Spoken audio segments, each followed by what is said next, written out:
کہ قرآن کے کسی سورے میں کسی آیت میں قرآن کو حفظ کرنے کا حکم نہیں دیا گیا ہے، لیکن ہمیشہ تو لوگ حفظ کر رہے ہیں یا نہیں؟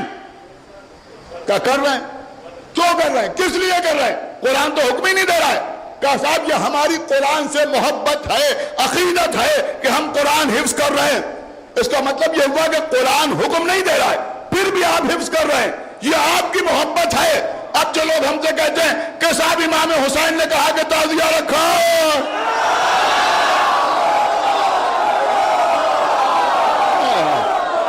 آپ نے امام حسین نے کہا کہ عزا خانہ سجاؤ، اما جیسے قرآن نے نہیں کہا کہ مجھے حفظ کرو، آپ کی محبت ہے جو حفظ کر رہے ہیں، تو حسین نے نہیں کہا مگر ہماری محبت ہے۔